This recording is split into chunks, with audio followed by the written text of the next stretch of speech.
Sebagian besar itu yang turut andil dalam kerusakan alam kan konsumerisme. Di situ ada peran produsen. Saya di sini menganggap saya adalah produsen walaupun masih kecil kan. Tapi keputusan saya sangat besar ke depannya.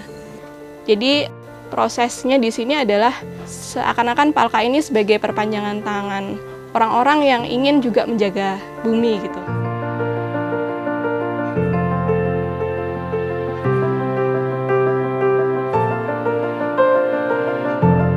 Halo, perkenalkan nama saya Pauline, saya owner dari Palka Kreatif. Awalnya itu dari hobi, saya itu kan suka gambar, tapi kalau di pasaran itu kan bukunya kebanyakan bergaris, kalau misalnya polos pun juga kertasnya gampang copot toh yang di toko-toko. Terus saya pengen bikin buku sendiri, nah terus saya kepoin tuh gimana cara jilid. Nah, saya belajar dari YouTube mas, jadi cara jilid pakai teknik jahit itu gimana. Itulah hobi yang saya tekuni tahun 2013. Tahun 2013 selama setahun karena saya lulus kuliah 2013, saya tekuni ternyata tuh prosesnya berkembang sampai akhirnya saya tuh mengenal ternyata teknik jilid jahit itu kan teknik kuno dan ada banyak jenisnya. Sampai akhirnya wah ini seru banget. Ternyata aku bisa akhirnya bikin berbagai macam jenis buku. Dan semakin banyak teknik jilidnya, bukunya bisa digunakan untuk bermacam-macam fungsi.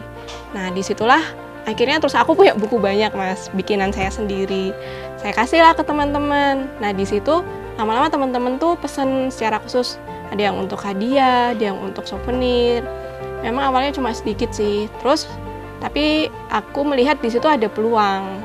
Nah, akhirnya aku belajar bahwa oh ini bisa aku branding. Nah di tahun 2014 akhirnya aku cari-cari nama, ketemulah Palka Kreatif untuk branding produk saya itu. Palka itu kan artinya ruang penting di dalam kapal. Sebenarnya itu cita-citanya dulu Palka bisa membuat karya di mana dia bisa menyimpan banyak memori itu mas, buku lah itu. Jadi aku harap buku yang aku buat itu bisa untuk menyimpan dan merekam jejak-jejak karya semua orang gitu.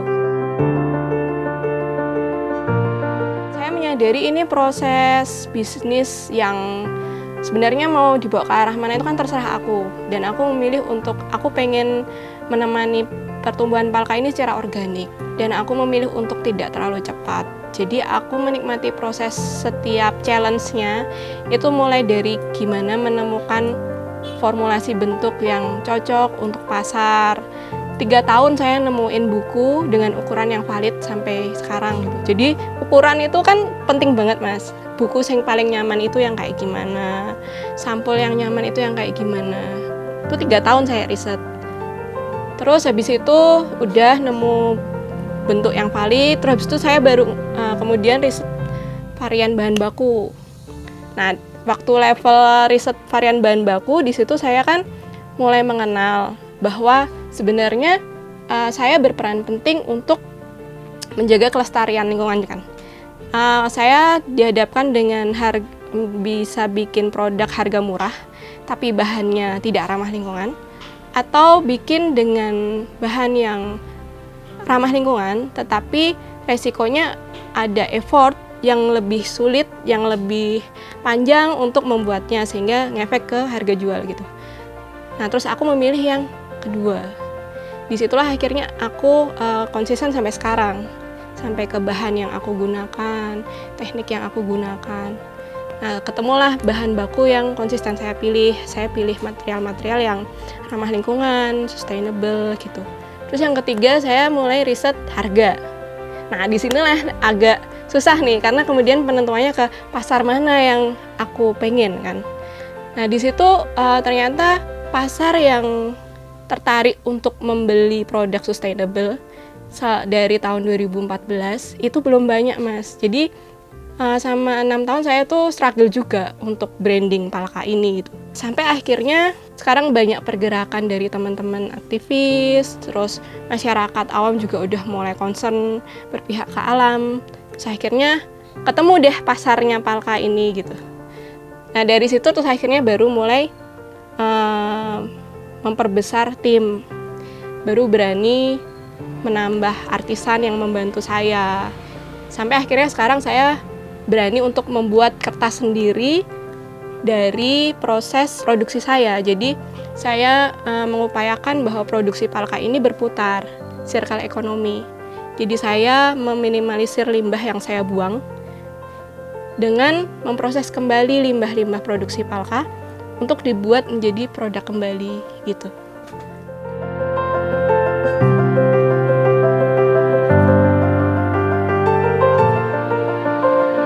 Yang membuat saya mengambil jalan lebih berpihak dalam produksi sustainable itu adalah kondisi lingkungan yang sekarang sih Mas. Kan sudah menjadi tamparan besar buat kita kan, memang selama ini banyak fakta bahwa kondisi lingkungan ini semakin menurun, semakin banyak tanda-tanda yang dimana alam udah nggak seimbang gitu kan. Dan sebagian besar itu yang turut andil dalam kerusakan alam kan konsumerisme. Di situ ada peran produsen. Saya di sini menganggap saya ada produsen walaupun masih kecil kan. Tapi keputusan saya sangat besar ke depannya. Di situ saya sadar ya memang konsumen nanti akan ngikut apa yang saya buat. Keputusan dia mau beli apa enggak juga tergantung dengan apa yang saya tawarkan. Dan saya menawarkan adanya keberlanjutan ruang hidup. Jadi saya menjelaskan ke konsumen bahwa ketika kamu mengapresiasi dengan membeli produk saya, berarti Anda turut menjaga lingkungan. Dan saya juga sadar bahwa keuntungan yang kami kumpulkan, sebagian saya konsisten kumpulkan untuk support ke kegiatan-kegiatan yang arahnya ke pelestarian alam. 3 tahun terakhir saya gabung dengan namanya organisasi lindungi hutan. Jadi sekitar 15% keuntungan saya setiap bulan saya kirimkan ke lindungi hutan untuk disalurkan berupa program penanaman pohon mangrove. Prosesnya di sini adalah seakan-akan Palka ini sebagai perpanjangan tangan orang-orang yang ingin juga menjaga bumi gitu.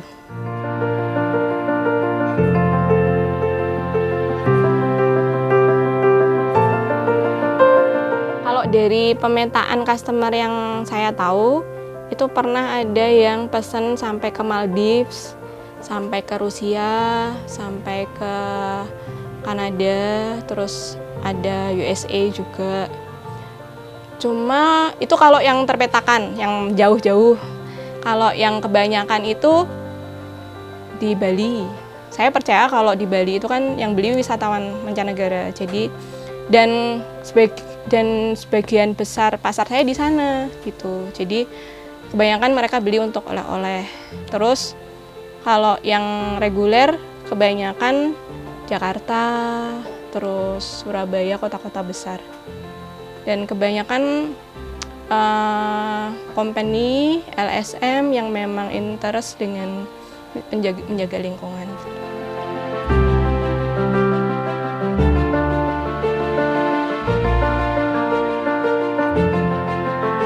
Marketing sebenarnya hal yang sangat menantang bagi saya karena saya nggak punya background belajar tentang marketing dan bisnis.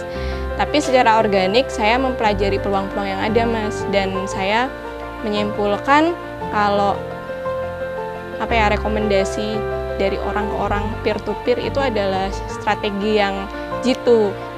Jadi selama ini saya modalnya menjalin hubungan baik dengan customer.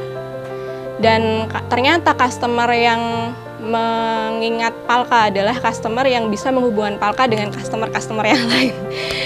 Gitu, dan syukur selama ini mereka yang reply order adalah mereka yang punya usaha juga. Jadi akhirnya produk saya teranting gitu, Mas.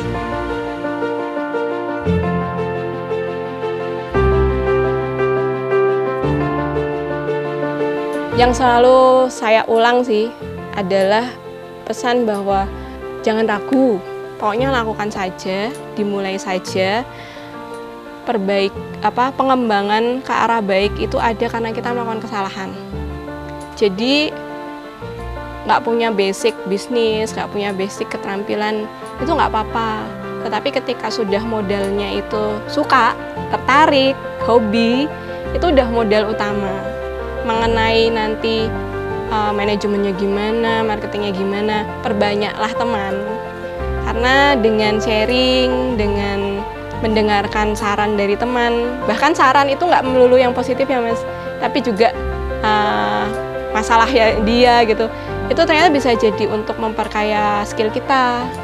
Jadi semakin banyak terbentur, semakin majulah kita sebenarnya kalau mau belajar. Itu tipsnya.